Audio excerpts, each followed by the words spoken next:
अस्सलाम वालेकुम, my name is Zainab Bilal and I am the student of grade 6। आज हम पढ़ेंगे सेल के बारे में कि सेल के कितने टाइप्स हैं, क्या सिमिलरिटीज़ है, क्या डिफरेंसेस है, स्पेशलाइज सेल किसे कहते हैं, टिश्यू कैसे बनता है, ऑर्गन कैसे बनता है, ऑर्गन सिस्टम कैसे बनते हैं और ऑर्गेनिज्म कैसे बनता है। तो स्टार्ट हम लेते हैं सेल से। सेल हमें थ्रू माइक्रोस्कोप दिखाई देता है। यहाँ पर है कि cell make up unicellular organism and multi cellular organisms. Unicellular organisms यानी वो ऑर्गेनिज्म जिनमें हमारे पास सिंगल सेल पाए जाते हैं। मल्टी सेलुलर ऑर्गेनिज्म हमारे पास वो ऑर्गेनिजम्स होते हैं जिनमें हमारे पास मल्टी सेल पाए जाते हैं। मल्टी सेलुलर ऑर्गेनिज्म का एग्जांपल है कि हमारी बॉडी मल्टी सेल से बनी है। यहाँ पर आते हैं कि cell are of two types, के सेल हमारे पास दो किस्म के हैं, animal cell and plant cell. इनकी कुछ सिमिलरिटीज़ है और कुछ डिफरेंसेस। फर्स्ट हम डिस्कस करते हैं similarities. Nucleus, cytoplasm, cell membrane, mitochondria, ये 4 पार्ट्स जो है ये हमारे पास एनिमल सेल में भी पाए जाते हैं और प्लांट सेल में भी पाए जाते हैं। आते हैं एनिमल सेल की तरफ।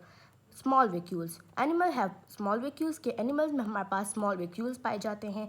प्लांट सेल की तरफ आते हैं कि chloroplast, large vacuole, cell wall, ये 3 पार्ट्स जो है हमारे पास सिर्फ प्लांट में पाए जाते हैं।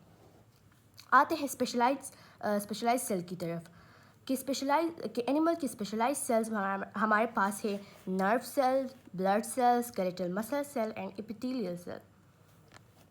इधर है हमारे पास प्लांट सेल के specialise cell, stomata, palisade cell and root hair cell. Start हम लेते हैं इससे कि हमारे पास यहाँ पर हमारे पास नर्व सेल लिया है, फिर हमारे पास सिमिलर सेल्स मिलकर हमारे पास टिश्यू बने हैं, फिर ग्रुप ऑफ टिश्यूज़ हमारे पास मिलकर ऑर्गन बनाया है और फिर ऑर्गन हमारे पास मिलकर ऑर्गन सिस्टम बनाया है और फिर हमारे पास ऑर्गेनिज्म से मुराद पूरी बॉडी बनी है। फिर आते हैं हम प्लांट की तरफ। प्लांट में हमारे पास स्टोमेटा का एग्जांपल लिया है। स्टोमेटा में हमारे पास ग्रुप ऑफ टिश्यू कंबाइन होकर हमारे पास ऑर्गन बनाया है, फिर ऑर्गन में मिलकर हमारे पास ऑर्गन सिस्टम बना है और फिर ऑर्गन सिस्टम से हमारे पास एक कंप्लीट प्लांट बना है। तो ये हमारे पास पूरा कंसेप्ट मैप था कि आया टिश्यू कैसे बनता है, ऑर्गेनिज्म, ऑर्गन सिस्टम, और ये हमारे पास सारा जो था ये हमारे पास कॉन्सेप्ट मैप में था। आई होप आपको समझ आई होगी।